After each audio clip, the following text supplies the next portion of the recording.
اعوذ باللہ من الشیطان الرجیم، بسم اللہ الرحمن الرحیم، الحمد للہ رب العالمین، وصلی اللہ علی سیدنا محمد وآلہ الطیبین الطاہرین۔ تفسیر قرآن ایک ایسا موضوع ہے کہ جس کے سلسلے میں علماء میں ایک بہت شدید اختلاف یہ ہے کہ انسان جو تفسیر کرتا ہے قرآن کی، یہ تفسیر کرنے کا حق اسے حاصل ہے کہ نہیں ہے۔ یہ اصل سوال یہ ہے کہ تفسیر کہتے کسے ہیں۔ دیکھیں، قرآن جب خداوند عالم نے رسول اکرم صلی اللہ علیہ وآلہ پر نازل کیا تو اس کا ہدف تھا لوگوں کی ہدایت کرنا، اور اس کا ہدف تھا قانون الہی کو بیان کرنا،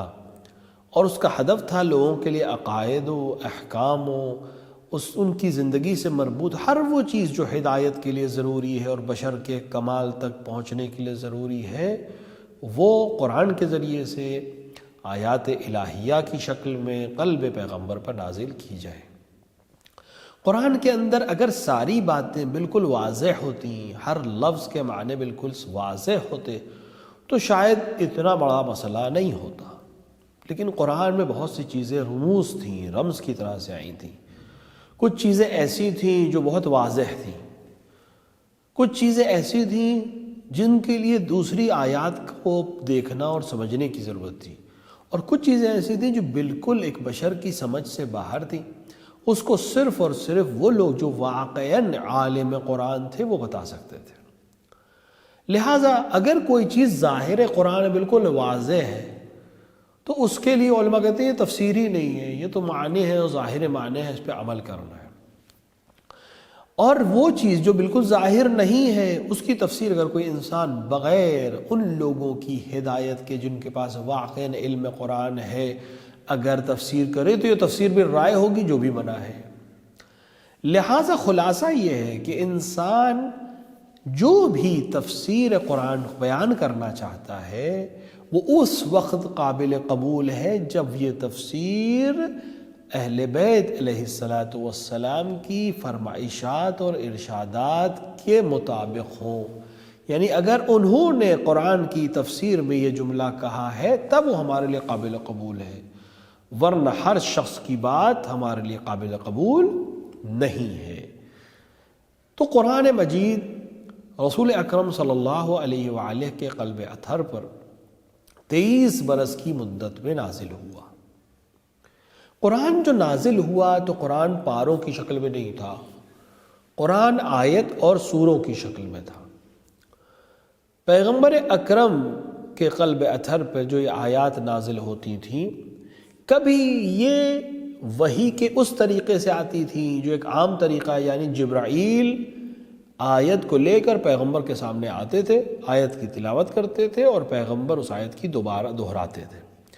کبھی کبھی اس طرح سے آیت آتی تھی کہ آوازیں گونجتی تھیں اور ان آوازوں کے درمیان سے آیت الہی پیغمبر کے کان تک پہنچتی تھی۔ اور ایک تیسرا طریقہ تھا جو سب سے سنگین طریقہ مانا گیا ہے، سب سے سخت ترین مرحلہ وحی کا مانا گیا ہے، جس میں قلب پیغمبر کے اوپر مستقیماً خداوند عالم کی جانب سے وحی کا نزول ہوتا تھا۔ اور بعض روایات میں ہے کہ جب اس کیفیت میں وحی نازل ہوتی تھی تو پیغمبر پر بخار کی کیفیت ہو جاتی تھی، پیغمبر کی سواری چل نہیں پاتی تھی، پیغمبر کافی دیر تک کچھ بولنے کی طاقت نہیں رکھتے تھے۔ بہرحال قرآن تینوں طرح سے پیغمبر کے اوپر نازل ہوا ہے، جبرائیل بھی لے کر آئے ہیں، حجاب سے آوازیں بھی آئی ہیں، اور قلب پیغمبر پر ڈائریکٹلی بھی قرآن اتارا گیا ہے۔ یہ سلسلہ 23 برس کیوں رہا؟ کیونکہ بہت سی آیات ایسی تھیں جو موقع اور محل کے لحاظ سے نازل کی گئیں تاکہ سمجھنے والے کو یا جو پڑھ رہا ہے قرآن یا بعد میں آنے والی نسل کو یہ معلوم رہے کہ یہ آیت کب نازل ہوئی، کیوں نازل ہوئی، اور اس کے مصادیق کون لوگ تھے۔ البتہ پیغمبر اکرم صلی اللہ علیہ وآلہ پہ پورا قرآن ایک دفعتاً بھی نازل ہوا ہے، کئی طرح سے نازل ہوا ہے، آیت کی شکل میں بھی آیا ہے، مختلف موقعوں پر آیا ہے۔ پورا قرآن ایک دفعہ قلب پیغمبر پر نازل ہوا ہے، جس کی طرف قرآن میں بھی اشارہ ہے، انا انزلناہ فی لیلۃ القدر۔ تو یہ ایک بار ایک دفعی نزول ہے، یعنی ایک دفعہ پورا قرآن قلب پیغمبر پہ نازل ہوا۔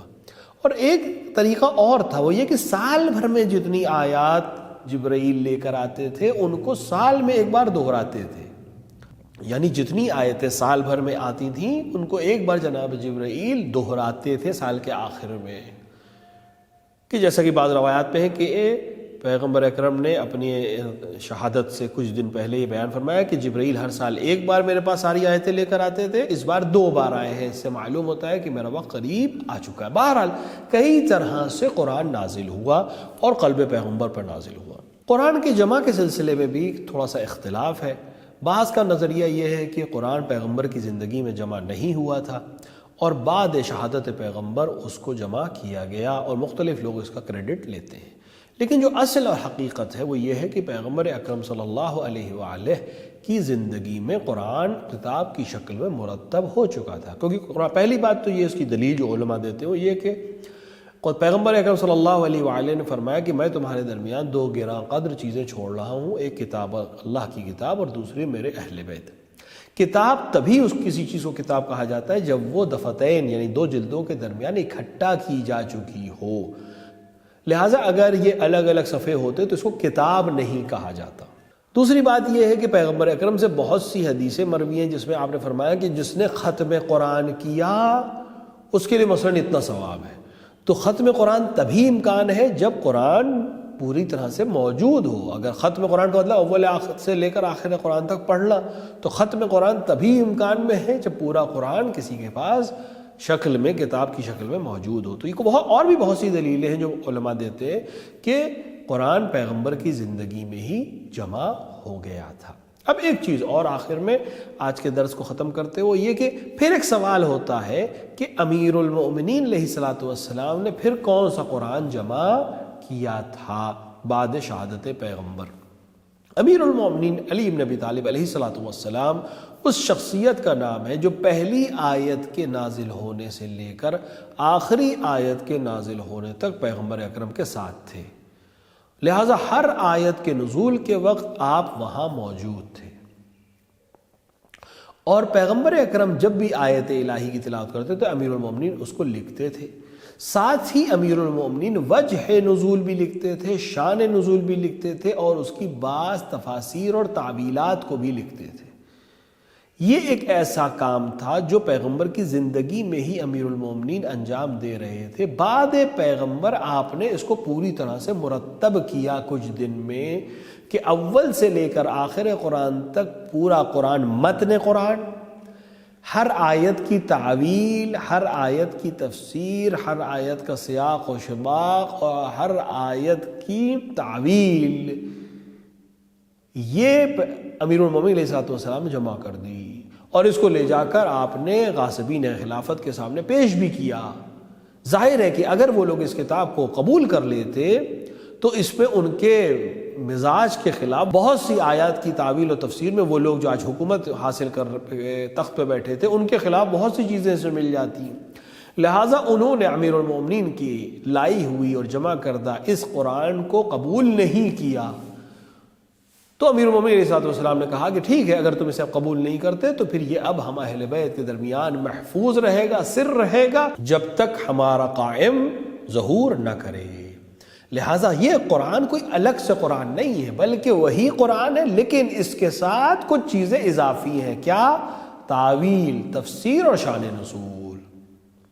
خداوند عالم کی بارگاہ میں دست پہ دعا ہے کہ وہ ہمیں توفیق عطا فرمائے کہ ہم قرآن کو پڑھ سکیں، سمجھ سکیں اور اس پر عمل کر سکیں۔ وصلی اللہ علی سیدنا محمد وآلہ الطیبین الطاہرین۔